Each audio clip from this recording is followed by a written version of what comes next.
Welcome to This Week in East Brunswick. Today we take a look at India Day, which was recently held at the East Brunswick Public Library. And we'll stay at the library for the ribbon-cutting ceremony of 3 new group study rooms, made possible by the Friends of the Library and the Library Board of Trustees. Then Al Nygren brings us the last of his New Jersey Film Festival Filmmaker interviews as Dr. Nate Dappen talks about his documentary, Snows of the Nile. All this plus Mayor David Stoll's State of the Township address, so stay with us.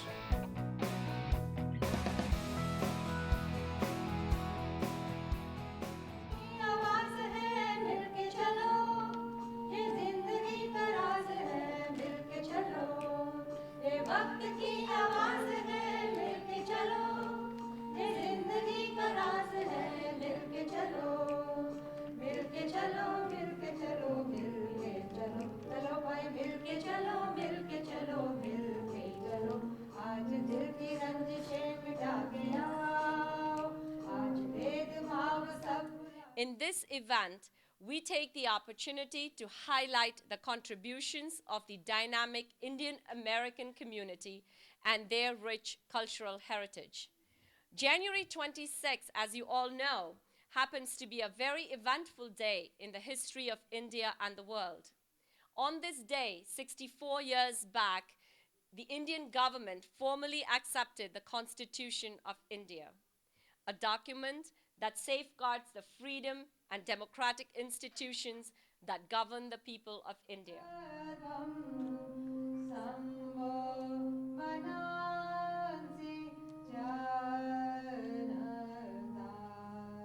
And we have an interesting board here. You have interviewed a lot of people from the Indian community. What is Recording History Live all about? Can you tell us a little bit? Yeah, so we have Indian citizens who have immigrated from India early in the 60s. And since we don't know about their stories, we really like to know how America was like when them, as we know there weren't a lot of Indians. And we really like to know how they adapted to this environment and what were their struggles. And it's a really fun project to find about their stories and to learn from them and like move on from them. Basically, one of the really important things that this project actually does is that it brings one generation of people who came as immigrants to a new generation of people who were probably born here but have their heritage and roots in India.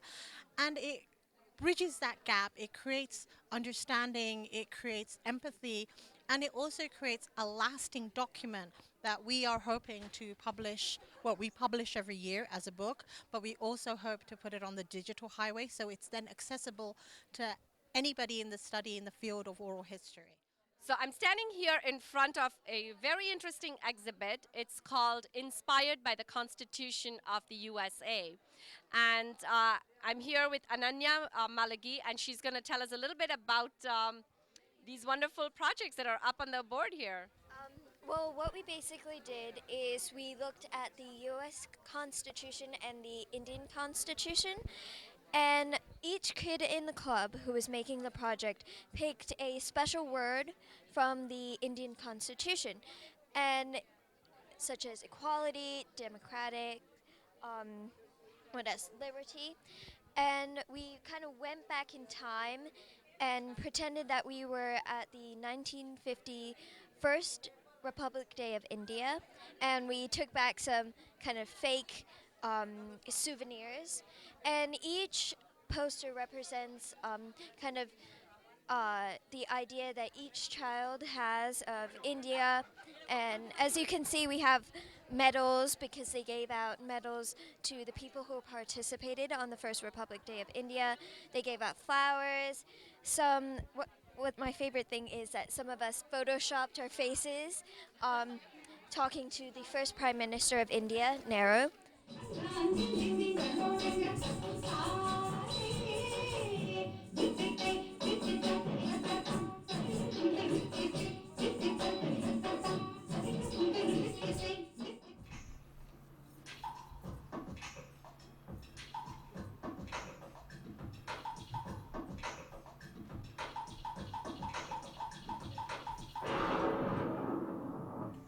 We are actually a team of FIRST organization.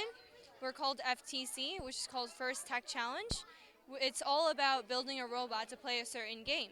So this year's game is supposed to flag race, which is down here. You're supposed to spin a flag raiser, and then you're supposed to hang on a pole, lifting yourself up completely, as well as pick up a few cubes that you can see over here on the table and put them into the basket.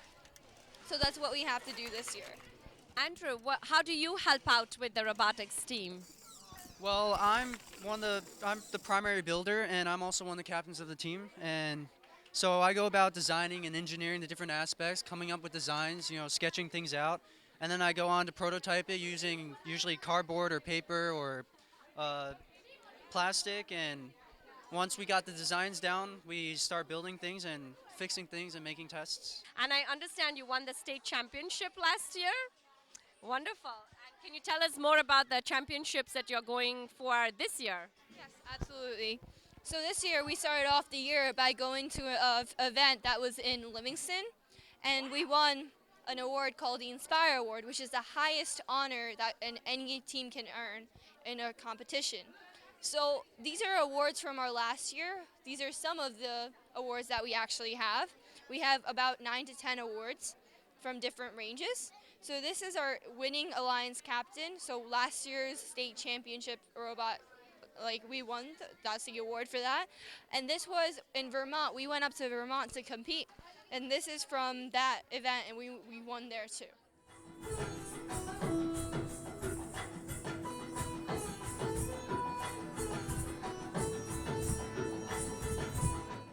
Hi, Rohini. How are you? So I see you have a really interesting book here. Can you tell us a little bit more about this book? Well, over on this page is the 4-H open house, and every October clubs come together and they show each other what we do, and people can sign up. So can you tell us a little bit about what is the 4-H Indian Langur Club all about? Yeah, sure. So basically, we have kids who do have interest in Indian culture, from kids from kindergartners all the way to high school.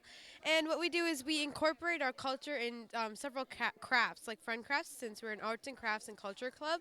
And for example, we have different themes. This year's architecture, and we just try to diffuse our culture into American culture to make our knowledge about India better. So I think people can also call the Middlesex County 4-H office and get information about the 4-H Indian Langur Club. The club meets once a month on Sundays, and it's a lot of fun.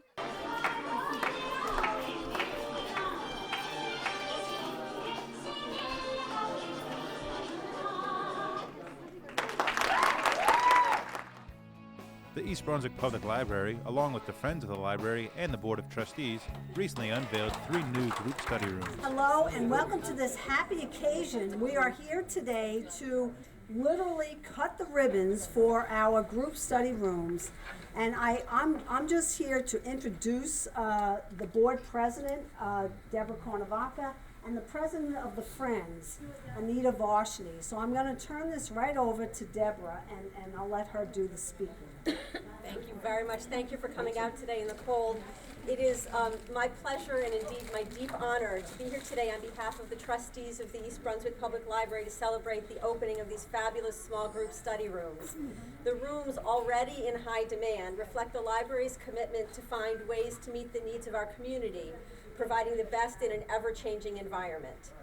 I want to compliment our director, Mary Ellen Firestone, her managers and staff, some of who are with us today, for recognizing the needs of these rooms and finding the appropriate place within our existing structure to fit them in what I feel like is seamlessly, like they've always belonged here. While the need for these rooms was identified by the library leadership and staff, these rooms were made possible by truly extraordinary generosity of one of the library's most treasured partners, the Friends of a Library. As I'm sure you know, over the years, the Friends have enhanced every corner of this building. They've refurbished meeting rooms, award-winning teen space design, furnishing for the adult quiet reading area, new carpeting in the youth services department, and most recently, some much needed comfortable that you don't sink in and can't get out of seating and fresh reupholstering. That was just my experience. And those are really just some of the highlights, not nearly a comprehensive list. And this is in addition to their constant support of children and adult programming throughout the year in this building. One of the things that we hold so near and dear to what we can offer the community. This gift, however, goes above and beyond, providing us not just with a new addition to our building that will be used by so many adults, children, everybody of every age group and every stage of life, but today, tomorrow, and for years to come. This is truly an extraordinary gift. The Friends is a remarkable organization of volunteers that for decades have demonstrated truly steadfast dedication to the betterment of the library. The Friends not only continue to give, but to give in new ways as the needs of the library have changed and our budget has remained tight. We are in debt to the Friends for their ongoing efforts to host programs, provide resources and materials to the library, and now to build these rooms. In particular, I'd like to recognize the efforts of the current president of the Friends, Anita Varshney, and 2 Friends board members responsible for guiding this project, Connie Bananos and Karen Horlick, who I believe is not with us today. But I'd like very much on behalf of the library trustees to present both of you with some small token of our appreciation, some spring flowers. I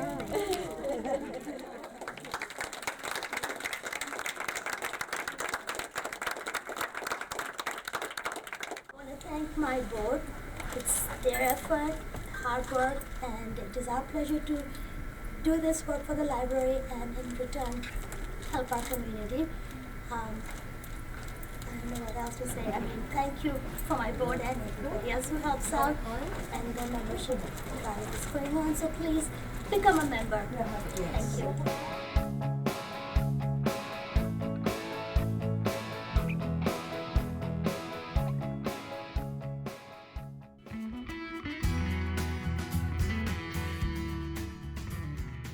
Hello everyone, it's Al Nygren, Executive Director and Curator of the New Jersey Film Festival, back with our Filmmaker interview series. This will be the last of our Filmmaker interviews for the spring of 2014. And as you may or may not know, the New Jersey Film Festival is very atypical as far as film festivals go, in that we screen over a longer period of time on weekends, on select days. So our festival will run from January 24th through April 27th on select Thursday, Friday, Saturday, and Sunday evenings. If you'd like information, go to njfilmfest.com, click on where it says schedule, and work your way all the way down the page. Get information about all the films that we're screening and where to go, how to buy tickets, and stuff like that. But today we have Nate Dappen here, co-director of the amazing environmental documentary, Snows of the Nile. Tell us a little bit about this amazing documentary.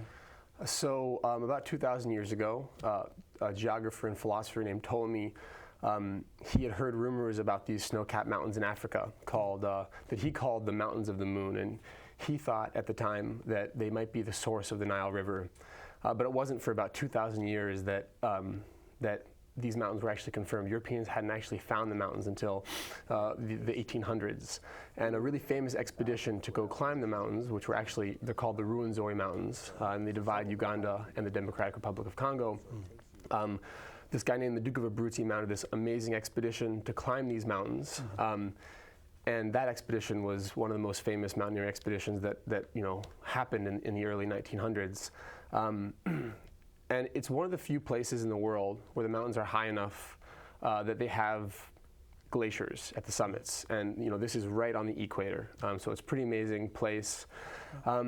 But over the last century, 80% of the glaciers have disappeared. And the amazing thing is that in 1906, the Duke of Abruzzi really wanted to show the rest of the world this amazing place, and so he hired this photographer named Vittorio Sella to go with them on the expedition. And Vittorio Sella was a really famous photographer at the time, and he documented the trip extensively. And so our film is about us retracing the steps of this 1906 expedition, taking the exact same photographs that Vittorio Sella took in the exact same places to show the world what a century of climate change has done to this place. And it's also a film about you know, it's a buddy's film. It's me and, you know, one of my best friends and business partner. And my dad, I actually grew up in Nairobi, and so my dad had climbed the mountains when we were living there, so it was a cool thing for me to be able to go do as well. Yeah, you can tell that you had a lot of fun making the film, and it's a relatively short film. It's about 20 minutes long. Yeah, it's 20 minutes. And yet it serves as the perfect entree into the second film, which we've already had the interview with Catherine Brabeck and her surfing documentary, but they both touch on climate change. And in fact, your both films heavily emphasize the fact that the planet is changing in terms of climate. And when you see the two photographs come side by side, your mouth drops open because you realize that, you know, people who have these theories that there is no such thing as climate change would be sadly mistaken once they saw these pictures. Yeah, I mean, it seems like these days, you know, the main debate isn't whether it's happening. It's of course happening, and I think you can see in films like Chasing Ice, which came out last year, and in our film where you have these glaciers that have been there for, you know, 15, 20,000 years, and they're gone in a century. I mean, these glaciers on the Ruwenzori will be gone in 20 years, right. Probably less.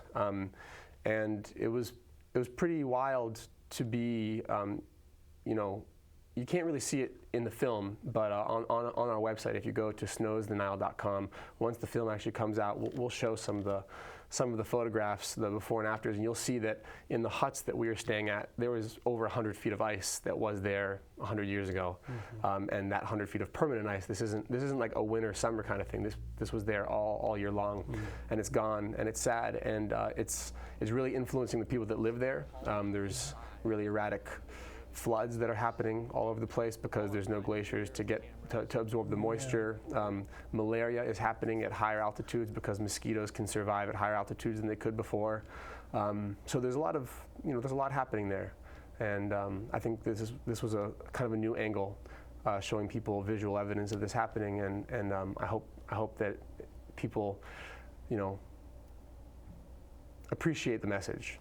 Well, I think one of the reasons our film festival exists is to inform and educate. I mean, it's to have fun too, but we really want not only to bridge cultures, to turn people on to places they've never been to before, and your film kind of does that all by itself. So, folks, if you want to see this amazing film, it's going to be taking place on Friday, January 31st. It's the opening film of 2 documentaries that'll be taking place in our state-of-the-art facility, Voorhees 105, which is on the College Avenue campus of Rutgers University. And Nathan will be there to take questions and answers, so you have the added benefit of not only seeing some wonderful films, but also interacting with the filmmakers. And you know, our film festival is very grassroots. Although this particular film screening will probably sell out, if you're interested in getting tickets, don't wait, do it right away.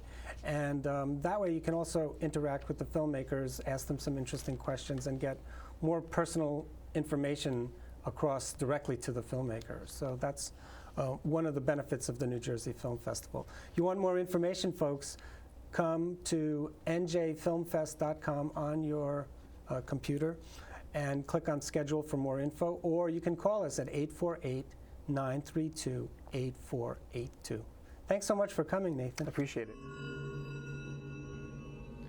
It's a strange thing to visit a beautiful place that you know will disappear.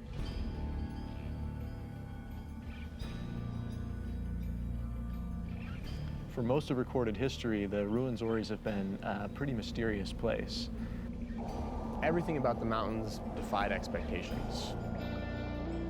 We just had to see this place.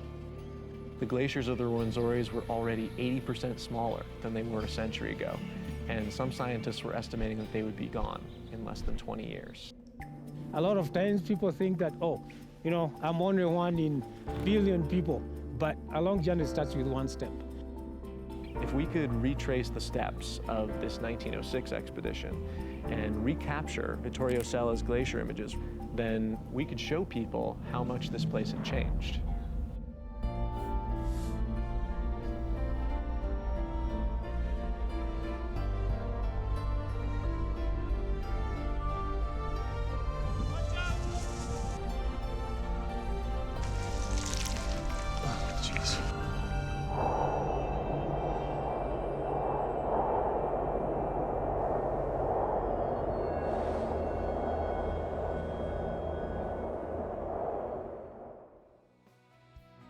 Mayor David Stahl recently gave his State of the Township address at Monday night's council meeting. Here's a look at the speech in its entirety.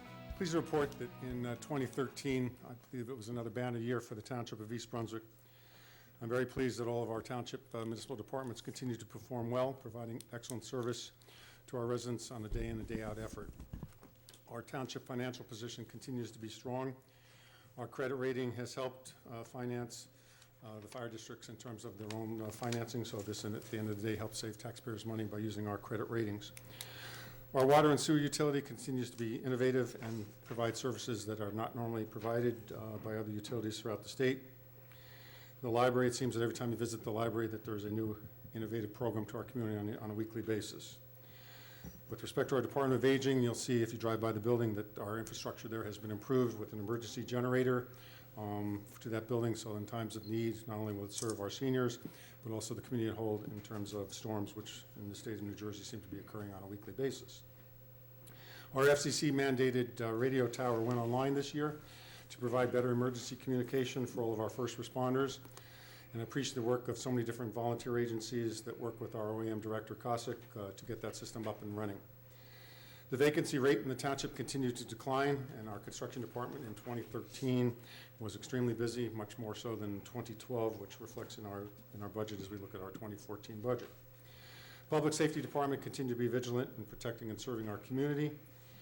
Parks and Recreation, as always, continue to provide great programming and servicing our community with great camp program, rec programs, and obviously the maintenance of our park system. Our Department of Public Works continues to make improvements with respect to fleet management. Road crews were working hard to keep up with the potholes that are out there, as well as performing many small projects that normally would require outside contractors to perform.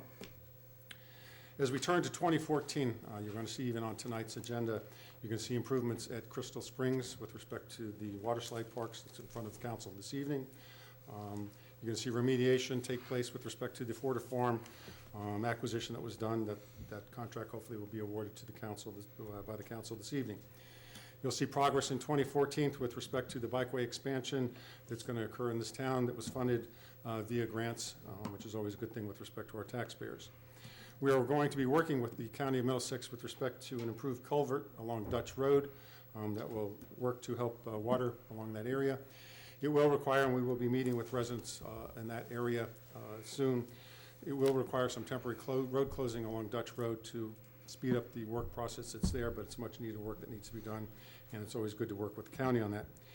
Our recycling center continues to be one of the bright spots in town, and this year we're being much more innovative, even with respect to how we're treating some of these programs, and I thank the council for the support of this last year. If you go there now, you'll see that the township has its new vehicle, which will take our own roll-offs that are out there when we take our recycling equipment, will take our recyclables to areas where the township will get the revenue from them in the future, and also gives us better service with respect to our residents. And then we have the ability to use these roll-offs in different areas and towns if there was any emergency situations. We're also going to try something new in 2014 with respect to some of the activities that we do with our volunteer groups in town. One thing that I'm going to do this year, if the council approves it with respect to our budget, is I'd like to bring fireworks back to July 4th and have that as a real community day to bring back so many different segments of our community. And of course, we'll be looking for corporate support between now and July 4th to help take the burden off of the taxpayers. The other thing that we're going to do is we're going to have an East Brunswick Day in September, date to be determined, where we in the past have had maybe, for example, the Advisory Health Committee had a certain day that they would hold a fair. Human Relations might hold a fair. Some other groups have their own activities on different days. We want to bring it back after talking to our Recreation and Parks Department, bring it back under one umbrella, one big day where we can have the entire community up there. And I think we'll get some synergies with the different groups working off their own memberships to provide a better, innovative program for our community. I also plan to come back to the council in the near future with what I call an unnamed advisory board. At this point, I'll, for the better lack of words, call it what I did when I worked as a volunteer in my local synagogue, a social action committee. We know our town is full of people with kind hearts who always want to help their fellow residents, and we also know, unfortunately, that we continue to be a community that's people in need. So the purpose of this committee, which I'd like to set up from an institutional standpoint, so that when myself and all of council have done our duties, this institution will carry on here in East Brunswick. that it will assist our Parks and Recreation Department. As we know, we do holiday food drives, we do clothing drives, we do a lot of things throughout the year to help those that are in need. And as you know, that this year in September, we'll do again the 6th annual Dining for a Cause event, which the community's been so gracious in supporting, bring that into that umbrella group. And there's something that I've wanted to do throughout my term as mayor, and just quite frankly haven't had enough energy myself or find the right volunteer to do it, but I think it would be a wonderful idea. And I'm not recreating the wheel, it's done in many other towns. It would be called Tooling Around Town, where we have individuals, maybe some families, that don't quite frankly have the financial resources or from a physical standpoint don't have the ability to take minor repairs to their homes, where we'll get a group of volunteers out to help them fix their homes, maybe rake their lawn, paint some rooms, something again to give back to the community, because I know I've been approached by so many people who would love to help in that manner. And I think by creating this committee, I think we'll find out that East Brunswick has the heart that I always know it does have. So in closing, I want to thank the residents for the support of the council and myself over the past year. I also want to thank the community for your support and understanding over the last few weeks and months, as the state of New Jersey kind of feels like we're in Antarctica recently. The snowstorms have been difficult. Staff has been working incredibly hard. I can assure the township residents we have spared no expense in terms of dealing with this work. Crews were out on overtime, called in even over the course of weekends doing continual cleanup. The cold weather makes it incredibly difficult. Some of the chemicals that we use will not work when the weather is that cold. They just won't get enough interaction from a chemical standpoint.